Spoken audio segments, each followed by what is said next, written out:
Hi, my name is Teresa. I'm doing the second part of the live stream that I started last week where I was comparing the books on the objection list from Florida with the Pasco County digital catalog to see which ones were still physically in libraries, which ones were moved to just digital only, and in what capacity, and basically seeing how these books were being suppressed. So I got to page 10 of 17 on here. I apologize for the glare on my glasses. It's just what we're going to have to deal with. Some updates from the last time that I was working on this. We have figured out that there is going to be a library advisory board meeting next week, actually, where they are going to be discussing policy changes to Pasco County libraries. And a part of that, let me go ahead and reach out my phone. In the live stream, I went over how basically they choose things for their collection. Very briefly, I went over their policy for that. And with reaching out to Pasco County libraries, specifically the director, I was inquiring about when the decision for these books would be made, and I did not really get a response. Instead, I was told that they are in the process of updating their collection development policy, which there is nothing wrong with their policy. They express that they make sure that they have books for everyone and that it's current. To ensure our collection continues to meet the needs of all our patrons, changes being considered include revising our unattended child and parental responsibility policy to require parental supervision. Now, with this one, on the surface, it does not seem like a bad policy because you would think that if a child is visiting the library, their parents know about it. But I don't know everyone's home life. I don't know anything about anyone else but myself. I don't feel like it's really an issue. They have a statement. In their unattended child and parental responsibility policy, they lay out what they expect from that. In fact, let me pull it up here. Advisory board. And I would really like to talk directly to the advisory board, but their meetings are in the middle of the day on specific Tuesdays, and I have to work, so I cannot go there, but they also don't have an email for them, so that sucks. Did they take out their policy? Oh, library policies, duh. So we're looking for the unattended child and parental responsibility. So this was revised in September. They go over that parents, guardians, and caregivers are responsible for the safety, behavior, and supervision of their children at all times in the library or on library property, whether or not they are with the child. They explain how children can become anxious. This is all good stuff. They mention how it is a serious concern to library staff, but they do not act in loco parentis, which I'm assuming they don't act in place of the parent. So, and I used reading comprehension and context clues to figure that out. It is recommended that they are accompanied, but there are library programs that don't necessarily need a parent. And this is where it gets very sticky and very restrictive and kind of takes away from the function that libraries have always served. But they do say that parents, guardians, and caregivers must remain in the building. They also mention that they need to be aware of opening and closing times. Basically, they're just saying, hey, be a good parent. And I think that those expectations are set out very, very well. I don't see anything broken with this, so I don't see a need to change it. There's no inciting incident that would make sense to me as to why this needs to be changed. And also, they don't list why, like what change they are making to that. Oh, well, they do. They said require parental supervision. They strongly encourage it, but I guess they don't require it. I mean, how are they going to implement this? That is my other question. So the second is implementing a child card policy to ensure parents can determine which materials their children can check out on their own. And this is an issue because parents already have that control. Again, it is a case of the system not being broken, so why are we changing it? Because there is no incident, there's nothing that is inciting this change, so why are we changing it? And the reason is not being stated, but it's pretty obvious. They are afraid of this child who is non-existent, this mythical child who is going to pick up one of these books that talks about Marxism and critical race theory and LGBTQIA issues, and it's going to turn them into this little monster. But that's not what's happening. There's no proof that that is happening. So why are we changing? I got off track there. In a neighboring county, they actually already implement the child card policy. And the people over at Florida Freedom to Read Project, they are much more eloquent than I am. And they basically, and also Reads with Rachel over at Reads with Rachel. She says in Florida's Freedom to Read Project, say it should be the parent's discretion to opt out of full access instead of having to opt in. And yeah, it's kind of like with this whole AI thing that's going on with social media, where they are starting out with AI activated and you have to opt out of that, when what is most preferable to everyone is if it's something that you can opt in to. Having it the other way, you're getting like your choice taken away from you, and that is not okay.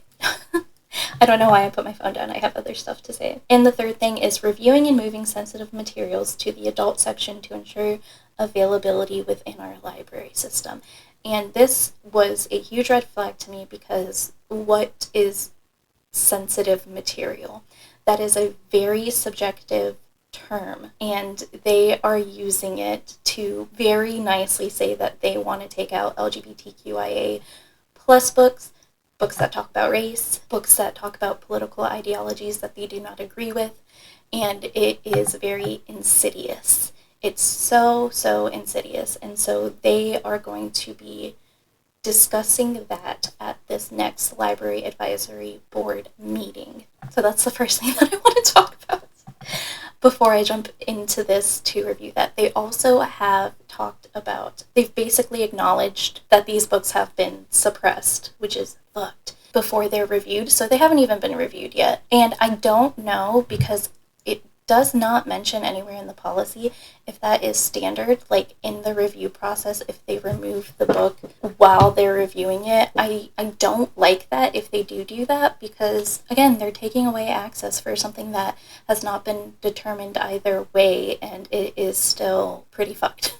And that is how I feel about that in particular. And again, they have, if a parent has an issue with the book, they have a redetermination policy already in place. This system is not broken. I would say I don't know why they're trying to fix something that's not broken, but I do know why. They are trying to protect this mythical child that does not exist, because they want children to read stuff that they deem appropriate. It's gross. So let's get back to looking at these banned books. We have Both Can Be by Jules Macchia. Oh, I have to add more. I don't want to add 1,000 more. Let's just add 50 more, shall we? So we do have it, but not in the libraries. We have it on Hoopla as a e-audiobook and an e-book.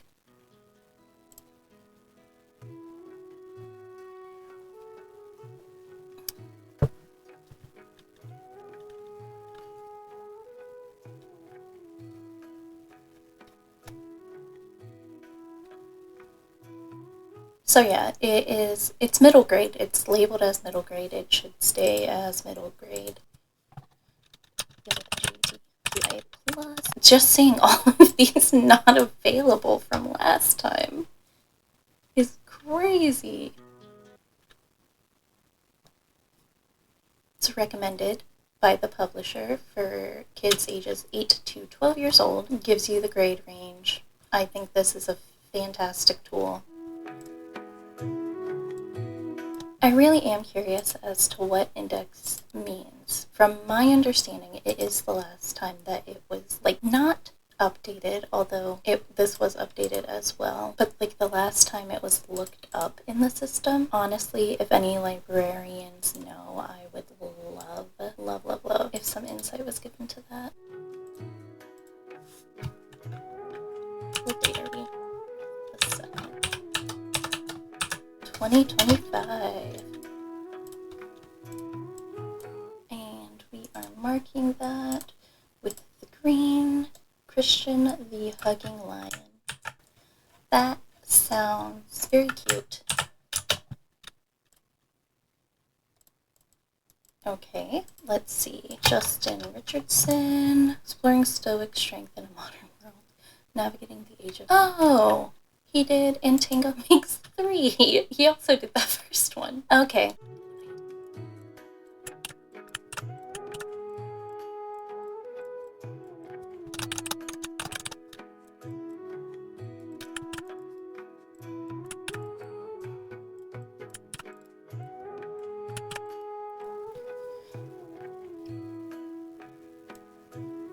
A heartwarming book based on the true story of two men who raised and loved a lion cub, which millions of fans know through the popular YouTube video. I can only assume why they would not want this book. These two men look lovely. What could possibly be offensive about them? Families. This also sounds very wholesome.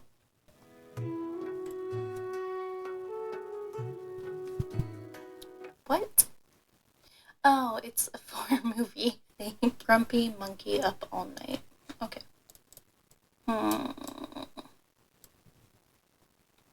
Okay, this is not...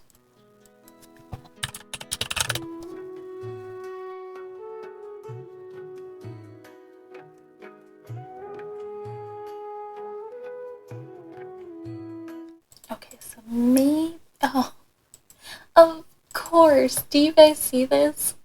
Lang. Ugh.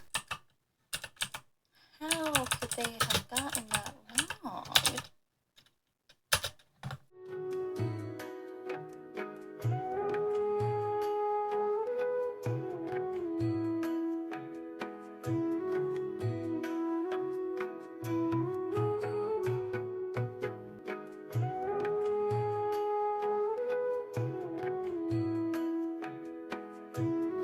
I'm getting off of Amazon. I don't want to show that site. So the publisher says it's for children's 3 to 7 years old. It's been out for 10 years. 10 years. Okay. No matter your size, shape, or pedigree, if you love each other, you are a family. Jeez.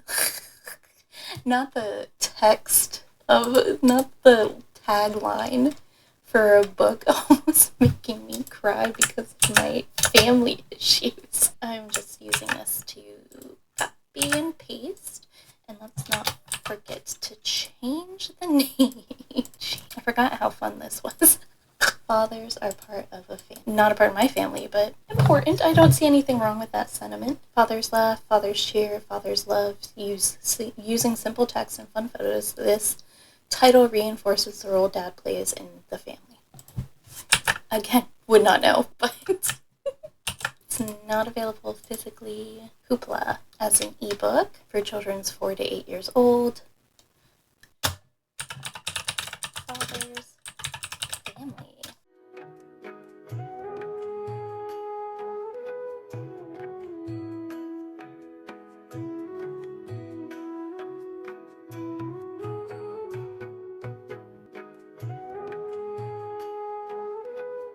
Not Shannon Hale. We don't want to talk about Mormons? Oh yeah, I found out recently that Shannon Hale is a Mormon, which kind of shook my worldview. Have we done Friends Forever already? No. But as far as I know, Shannon Hale actually does not attend the Mormon church anymore. She considers herself culturally Mormon, but not necessarily big on the religious aspects of it. And she left the church because she did not agree with their LGBTQIA plus treatment. I learned all of this from Alyssa Grenfell. Her content is great, and her recent video on Mormons writing fiction is fantastic. Is there a chance that Friends Forever is going to be on here? Maybe. She wrote a Squirrel Girl book. Interesting. I also saw, I think she wrote a Wonder Woman one as well. Okay, so this is Best Friends. I wonder if this is a part of the series. Real Friends. Awesome, man. Yep, there's the Wonder Woman one. Oh, she also wrote this. Oh, no, that says Dean Hale. That's also Dean Hale. Never mind. Oh, that's not what I wanted. Friends Forever. I'm going to click this, and it's going to be a blank page. Yep, I did that before with another book. I think it was an Ellen Hopkins book where it showed in the suggestions, and then I clicked it and there was nothing. Yeah, I don't think it's going to have I Am Jazz.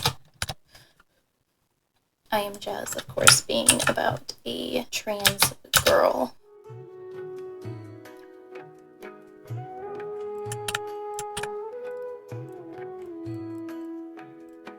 Oh, that's what I get for copying, huh? We'll do it for this one, and this one. Ooh, my voice got really high there, I didn't like that. In Our Mother's House.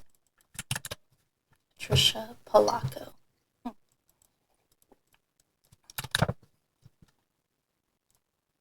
Mr. Wayne's Masterpiece. That looks really cool. I'm assuming it's about a seamstress. My Rotten Red-Headed Older Brother. Gift of the Heart. Palettes of Books. Bully. Pink and Say. Interesting. The Blessing of Cup. Ginger and Petunia.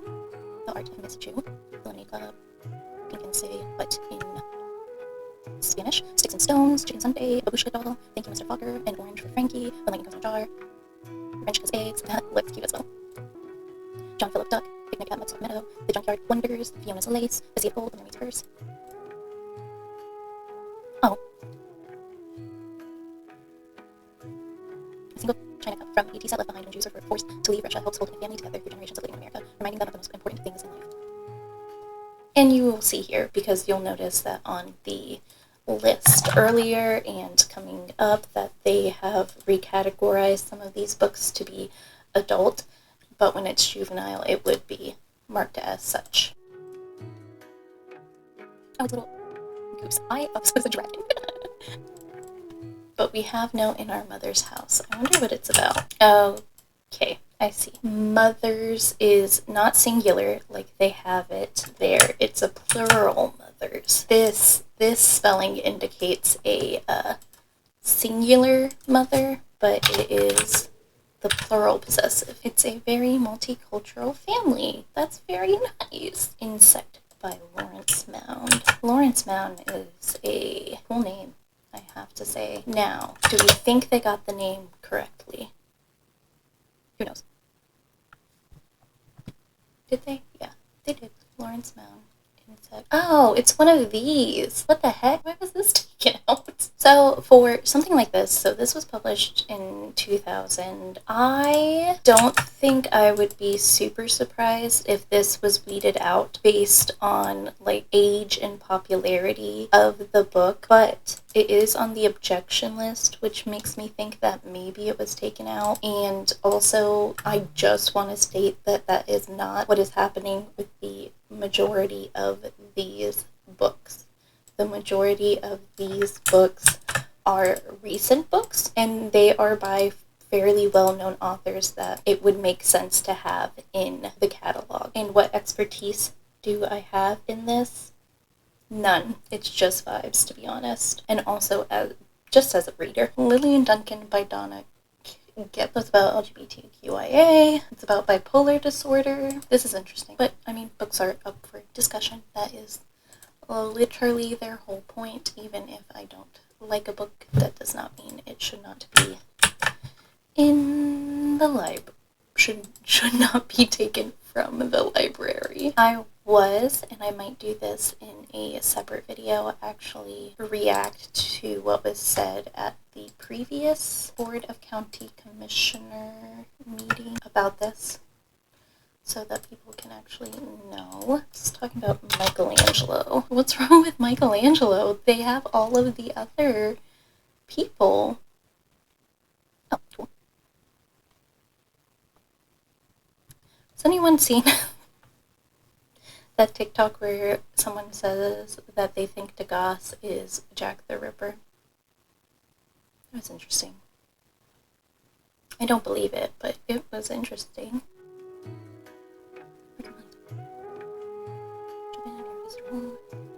I can't say his last name. Elrico. Drink it all. Torch handle. And forward. Okay. What's wrong with my Oh, is it because they show his art and his art is naked? That would be a stupid reason. Like, It has to be something like that. I mean, if it's something out because he sold it naked to people, that is crazy. Oh, this is the second part to the fathers are part of the family. I kind of had one of these. I think it's silly to ban manga. I mean, obviously there is some manga that is intense by my standards, but I also watched Elven Lied as a child, and that was too much. Oh, have we done... Sorry, this looks like a Red Riding Hood retelling, and I just think that's funny. I don't know why. My first thought actually was Batman and Jason Todd, but is this described as feminist?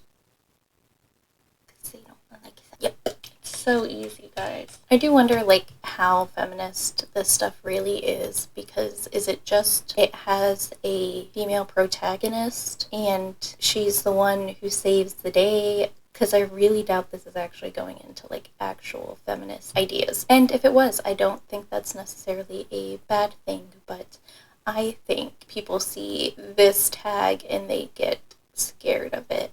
It's for ages 14 and up, 9th grade and up, so high schoolers. So, like, it should be classified as young adult. I don't know what it was classified as because it's not available in any of the branches.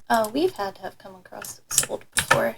I'm almost positive. No, we haven't come across Sold. This is the first time. Okay. Sold is, I think, considered one of the most widely banned books across the U.S. So, yeah, it's a novel in verse, and the recommended ages is 8th to 12th grade. That is pretty much high school. Is it a heavy topic? Yes.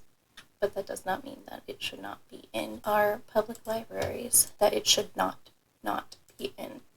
That means that it should not be in our, but that does not mean that it should not be in our public libraries. Jesus. I love when they have the summaries, but they don't actually have the books. This time they do have the hoopla. Hoopla! What is it? What is it in SpongeBob that he says? Hoopla! Hoopla! I don't remember. It sounds like a lot of... Hoopla! Sounds like a... Hoopla! I'm sorry. So this deals with race. Well, let me see what this is even about. Riveting nonfiction book for teens about race, class, gender, crime, and punishment tells the true story of an agender teen who was set on fire by another teen while riding a bus in Oakland, California. One teenager in a skirt, one teenager with a lighter. One moment that changes both of their lives forever. If it weren't for the 57 bus, Sasha and Richard never would have met. Both were high school students from Oakland, California, one of the most diverse cities in the country, but they inhabited different worlds. Sasha, a white teen, lived in the middle-class foothills and attended a small private school. Richard, a black teen, lived in a crime-plagued flatlands and attended a large public one. Each day their paths overlapped for a mere 8 minutes, but one afternoon on the bus ride home from school, a single reckless act left Sasha severely burned and Richard charged with 2 hate crimes and facing life imprisonment. The case garnered international attention, thrusting both teenagers into the spotlight. That's interesting. And it's told from the perspectives of the victim and the perpetrator. I think it's really insulting that book banners think that they know better than not only the people who have spent years getting a degree in library sciences and know where these books are meant to be, but that they think they know more than the author who wrote this book for an intended audience, the publisher who reviewed the book for that intended audience, and the editors and agents who also are in that process and at every step deciding who the audience for these books are. So it's a multi-step process, and then just one random parent wants to remove it from access for everyone. Okay, so Junji Ito is actually who I was thinking of when I said manga can get pretty intense. That's not a word, Teresa. I don't read Junji Ito because I know that I don't like Junji Ito's art.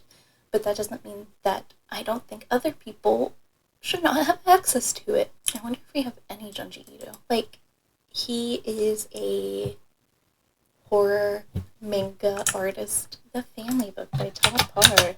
Let me guess, it shows different types of families. Okay, so the whole thing about this is teaching kids in simple terms about concepts. The Earth Book, the Goodbye Book that has a dead fish. Teachers rock. They do. We should be telling them that more. The Spring Book, the Don't Worry Book, Be Who You Are. The I Love You Book, the Birthday Book, the Cars and Trucks Book. Joyful Bedtime, Kindness. Reading makes you feel good. It's okay to be different. Otto Goes to the Beach, the Monster Mac and Cheese Party, the Brother Book, Otto Goes to School. A bunch of these books offered in Portuguese. Todd Parr's Do's and Don'ts Bundle. Todd Parr's Family Bundle. I wonder if this has it. Todd Parr's Auto Bundle. Friendship, Feelings, School, Thankful. There it is.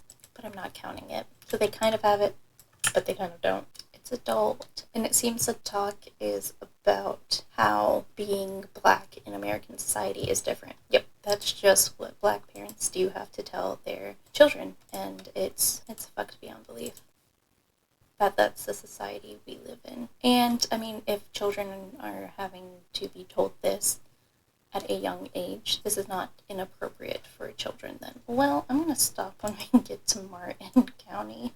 What on earth is a pangolin? Isn't that like some sort of marsupial? Watch I be completely wrong. Oh, that looks like it's a fish. Oh, no. Okay, it's that weird scaly thing that, is the Pokemon's name Sandshrew? That Sandshrew. Yep, that Sandshrew is based off of. Wow. I'm a real cool kid. So it's a science book. I wonder what is controversial about penguin? Scaly anteaters. Oh, they are the most trafficked animal in the world, and they are threatened. Okay, I have no idea what's wrong with this book. Food, water, and climate change, wildlife and climate change, biomes and climate change. I would think that they would have a bigger issue with that, but apparently not.